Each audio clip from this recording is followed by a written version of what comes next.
Sir, ये आज जो सदन स्थगित हुआ उसमें आप लोग चर्चा की मांग कर रहे थे मुख्यमंत्री के भ्रष्टाचार के ऊपर।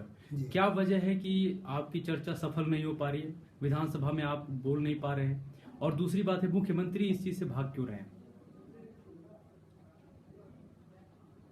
चर्चा के लिए हम जब भी नोटिस देते हैं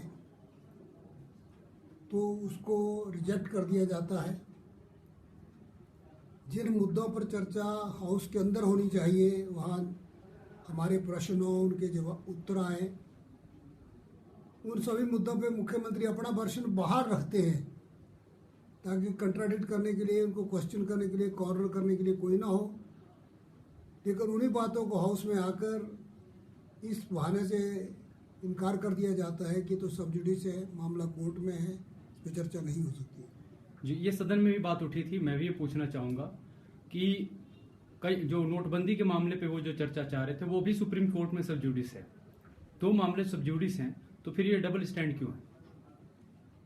इसी पे हमने आपत्ति की थी। अध्यक्ष महोदय को भी कहा कि मामला किसी हाई कोर्ट में उसको तो आप सब जुडिस मान रहे हैं और जो मामला सुप्रीम कोर्ट में उसको आप सब जुडिस नहीं मानते।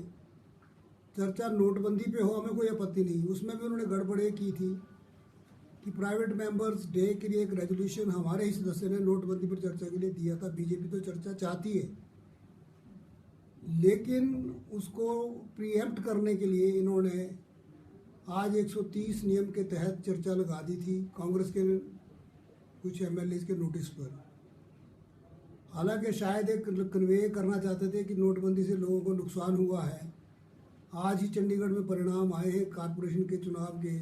26 सीटें थी, 20 भारतीय जनता पार्टी जीती है, एक अकाली दल हमारे गठबंधन का है वो जीता है, एक हमारा ही इंडिपेंडेंट जीता है, 22 हम जीते हैं और 4 कांग्रेस के हैं।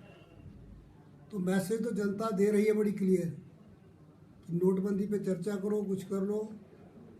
देश ने मोदी जी के निर्णय को सराहा है, लेकिन हिमाचल प्रदेश की विधानसभा में अक्सर ऐसा देखा गया है कि जो चर्चाएं महत्वपूर्ण होती हैं, जो भ्रष्टाचार पर चर्चाएं हैं, उनको अवॉइड करने की कोशिश की जाती है। सर, इसी तरह से अगर ये रुख रहता है आपकी तरफ से उनकी, तो फिर तो सदन नहीं चल पाएगा। आगे की रणनीति क्या है आपकी? क्या भी उस सदन के लिए सहयोग कर सके, सदन चल सके? हम प्रतिदिन विधायक दल की बैठक करते हैं, उसमें निर्णय सामूहिक तौर पे लेते हैं कि क्या करना चाहिए। और हमने तो पहले भी कहा था कि कुछ बातें ऐसी करती है सरकार कि सदन में गतिरोध पैदा हो, फिर सदन चले नहीं। हम उस गतिरोध के खिलाफ भी प्रोटेस्ट करेंगे और ये भी कोशिश करेंगे कि जनहित के मुद्दों को उठाएं, उन पर चर्चा हो और लोगों की बात सदन में कही जाए।